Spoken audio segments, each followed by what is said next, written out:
estimado Monsenhor José Maria, nosso vigário-geral. Desejo também cumprimentar o reitor do nosso seminário diocesano, Nossa Senhora do Amor Divino, Padre Luiz Henrique. Cumprimento ainda aqueles que nos acolhem nesta catedral, seu pároco, o Padre Adenilson, e o seu vigário, o Padre Pedro Paulo. Neles, cumprimento os demais sacerdotes aqui presentes, os diáconos permanentes, nossos amados seminaristas, os religiosos, as religiosas, os consagrados, as consagradas, os irmãos que vieram participar dessa celebração e aqueles que nos veem e nos ouvem por meio da internet e da televisão. Desejo ainda cumprimentar os irmãos que vieram trazendo o nosso seminarista Ignaldo, lá de Currais Novos, Rio Grande do Norte. Aqui estão seus pais, seu Erivan e Dona Terezinha de Jesus. Quero também cumprimentar aqueles que vieram de Minas Gerais, de um modo especial, de uma cidade chamada Visconde do Rio Branco, que traz esse filho querido, o nosso seminarista Pablo. De modo especial quero cumprimentar Dona Célia, sua mãe. O seu pai já está lá no reino dos céus. Desejo cumprimentar os irmãos que vieram de Belfort Roxo, aqui do estado do Rio de Janeiro. De um modo especial, desejo cumprimentar através do nosso seminarista Rodrigo, sua mãe e seu pai, Dona Sandra, e o seu José Tarcísio. Desejo também cumprimentar aqui o nosso querido seminarista Tomás, a sua mãe, Dona Rosane, e os irmãos que vieram de Ritápolis, lá em Minas Gerais. Seu pai também já está no reino dos céus. Desejo ainda cumprimentar na figura do nosso seminarista Tiago Henrique, aqueles que vieram lá de Santa Bárbara, em Minas Gerais, de um modo especial, Dona Rosália e o seu João Evangelista. E finalmente, cumprimentar o nosso seminarista Luiz Felipe, os irmãos que vieram lá das alturas em Teresópolis, que pertencem à nossa diocese, de um modo especial, seu Paulo e Dona Marli, seus pais. Enfim, estejam em casa, casa de Deus. É isso que nós celebramos, a alegria da vida e das famílias que entregam os seus filhos para a grande graça desse ministério chamado diaconato. Meus queridos irmãos, minhas queridas irmãs, desde o início, o projeto do Pai era um projeto de vida e de salvação. Deus enviou não apenas o seu Filho ao mundo, mas enviou o seu Filho às pessoas e ainda de um modo especial às famílias.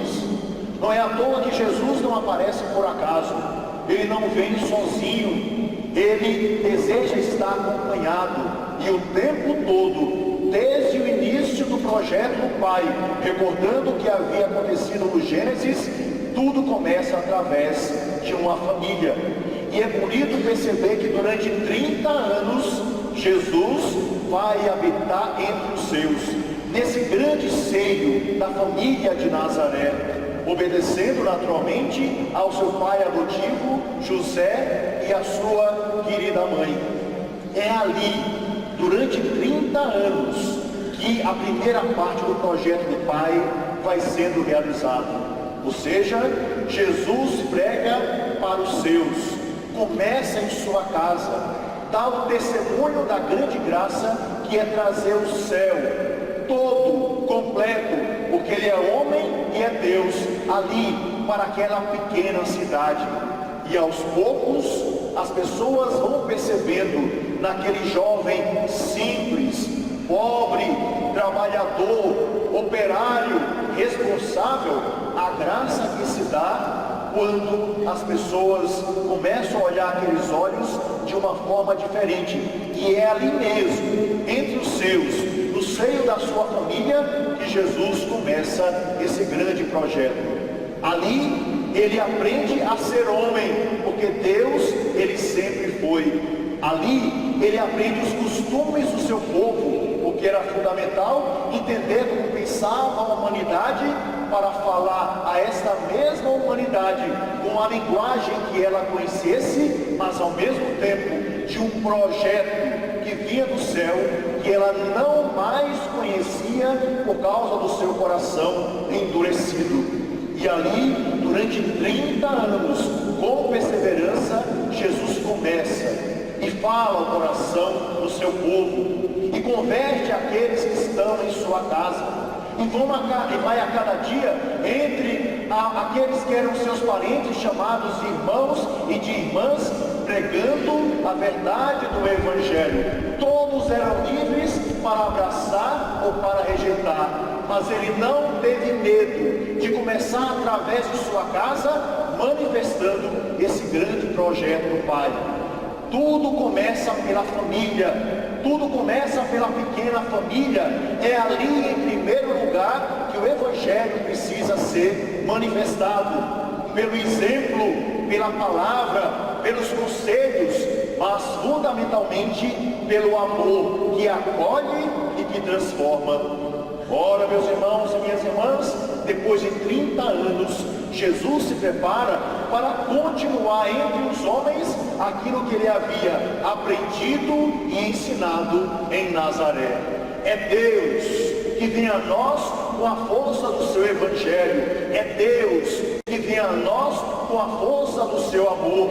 É Deus que vem a nós com a força da misericórdia. É Deus que se inclina diante da humanidade para lhe ensinar esse novo tempo, para lhes dar esse novo reino. É Deus que vem a cada um de nós com alegria e com a certeza de um projeto transformador que deve atingir todos os homens e todas as mulheres.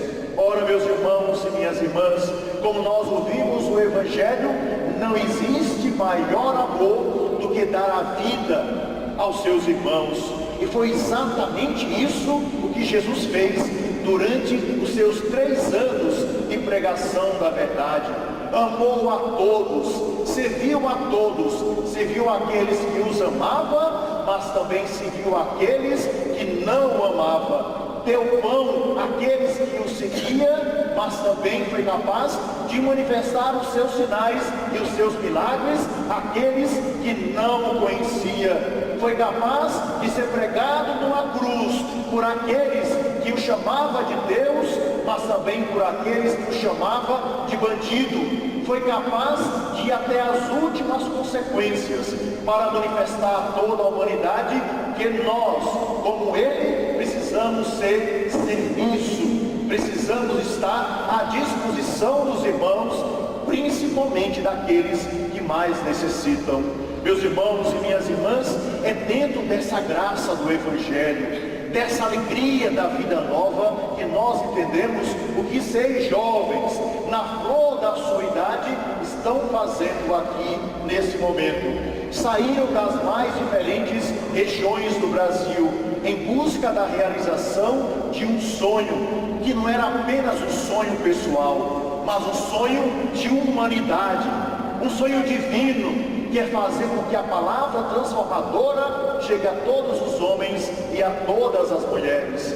E isso se dá quando, não olhando apenas a nossa vida, mas tendo um coração universal, uma paternidade universal e uma alegria universal, o amor se realiza através desse serviço que tanto queremos.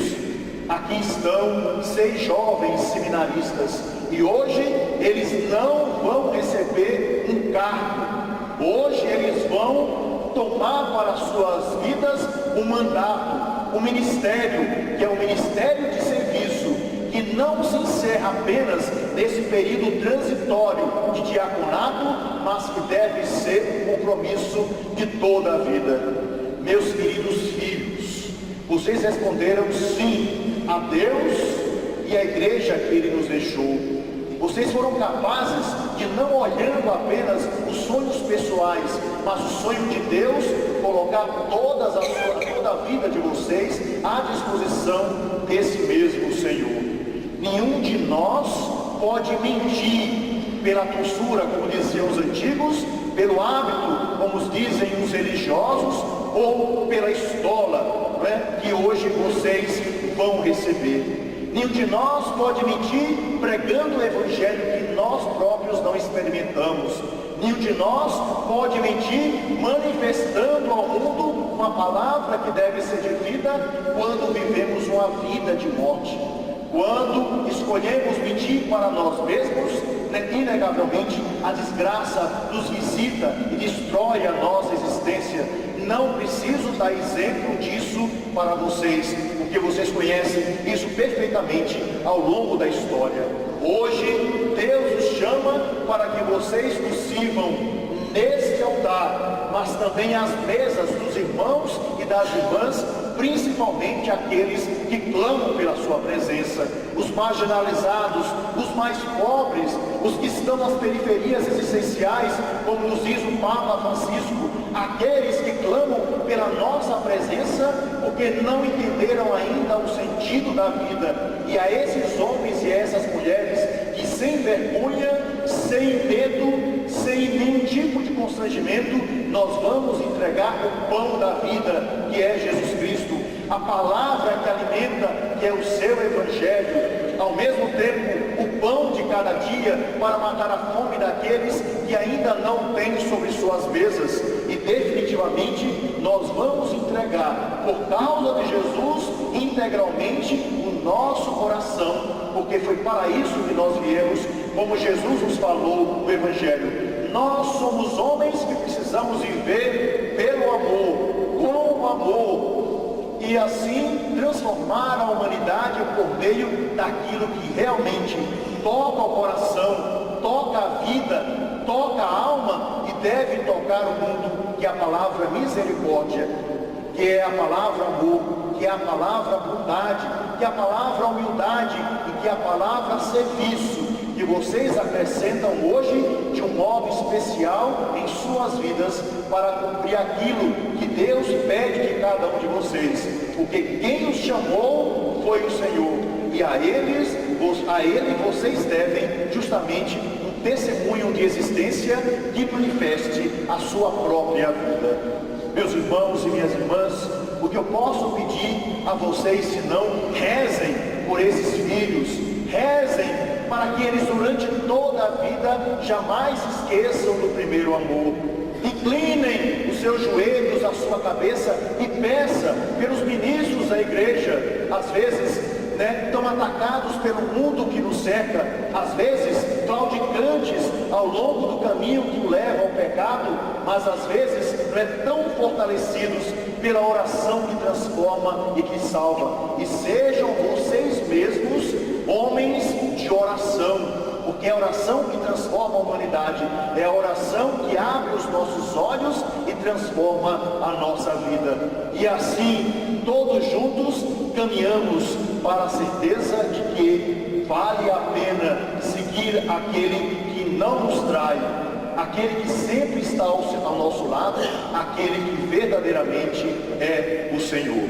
Portanto, alegria naquilo que hoje vocês estão recebendo. E é um tesouro tão abundante e que cresce a cada dia que vocês precisam urgentemente distribuí-lo aos irmãos e às irmãs para que eles sintam na própria vida a alegria e a riqueza que vocês já sentem por aquele que os chamou, por aquele que está com vocês e por aquele que por mandato os envia a todos os homens e a todas as mulheres para servi-los e não para ser servido. E peçamos a intercessão daquela que soube servir verdadeiramente ao Senhor, a sua mãe, a sempre Virgem Maria, e a São José, aquele que tudo no silêncio foi capaz de dar como exemplo a grande beleza do reino, porque recebeu a graça, mas também foi abundante na transmissão. Que a nossa padroeira do nosso seminário, padroeira da nossa vida também, interceda junto ao seu Filho, para que nós sejamos capazes de, como ela, um dia entregar integralmente o nosso coração àquele que é o único Senhor. Assim, que Deus nos abençoe. Nós estamos profundamente felizes com a resposta de vocês, que a resposta de vocês seja uma resposta de vida, pela palavra proclamada e pelo exemplo anunciado. E meus irmãos e minhas irmãs, só para concluir essa minha reflexão, dedico de um modo especial a esses nossos filhos uma historinha que fala exatamente sobre serviço. Uma história de uma coisa que aconteceu, de um modo especial, lá no Nordeste, numa cidade do Rio Grande do Norte chamada Currais Novos, e que está nos vendo nesse instante pela televisão. Então eu dedico não apenas a eles, a vocês e aos queridos filhos que aqui estão. E a história diz o seguinte: um casal muito rico e muito arrogante visitava o Nordeste. Andaram bastante, e quando estavam passando por uma cidade chamada Currais Novos, o pneu do carro furou. Por sorte, eles estavam apenas a mais ou menos uns 300 metros do posto de gasolina. E a esposa disse: olha, meu bem, ali tem um posto de gasolina, vamos lá para saber se tem um borracheiro para trocar o nosso pneu. Eles foram devagarzinho e já viram ali encostado numa bomba de gasolina um jovem que estava muito tranquilo. Eles se aproximaram, abriram o vidro do carro, aquele carro imenso de vidro preto, e perguntaram ao rapaz: ei, você pode trocar o pneu do nosso carro? O rapaz olhou para aquele casal, olhou para o pneu e disse: eu posso, mas o senhor tem que me dar o macaco e as ferramentas. Ele não teve dúvida, saiu do carro, abriu o porta-mala, entregou o macaco e aquilo que era necessário, e depois, fechando o porta-mala, disse: olha, ande rápido, porque eu vou tomar aqui um cafezinho, que nós estamos indo lá para Natal, então por favor, ande o mais rápido que você puder. O rapaz pegou os instrumentos e começou a trocar o pneu, e eles foram ali para um lugarzinho para comer alguma coisa. E a esposa disse: eita povinho preguiçoso esse de Currais Novos, meu bem? Você veja, além de ficar parado ao lado de uma bomba, não tem nem os instrumentos para mudar o pneu do nosso carro, por isso que nada vai para frente. Assim, infelizmente, ninguém vai conseguir ficar rico como a gente porque não quer trabalhar. E ficaram lá tomando um cafezinho. 10 minutos depois, eles voltaram e o pneu já estava no local. E o rapaz já tinha colocado ali, perto do porta-mala, o macaco, os instrumentos, e estava outra vez encostado na bomba de gasolina. Então aquele homem arrogante olhou para o rapaz e perguntou: quanto é que a gente deve a você? E o rapaz disse: o senhor não me deve nada. E ele disse: como eu não lhe devo nada? Você não trocou o pneu? Você não é funcionário desse posto de gasolina? E o rapaz falou: não sou funcionário daqui não. Eu estou aqui esperando um amigo meu que vem me pegar, porque nós vamos a uma missa de ordenação lá na cidade, na nossa igrejinha. E eu estou apenas aqui esperando por ele, que já vai passar por aqui. Isso fica como serviço e a gratidão por o Senhor vir visitar a nossa cidade. E aquele casal ficou tão desesperado pelo julgamento e pela arrogância manifestada, que aquela senhora teve a capacidade de dizer: meu jovem, você pode nos indicar a igreja para onde você vai, e que nós gostaríamos de nos confessar e de ali também assistir uma missa. E o rapaz, indicando o caminho, foi capaz de indicar o que é serviço cristão quando nós somos capazes de amar a todos. Foi isso que fez Jesus, e é isso que eu peço a cada um de vocês: sem olhar a aparência dos santos e dos pecadores, sirva a todos, porque nisso está a garantia da certeza do mandato e da bênção que vem do céu. Que Deus os abençoe.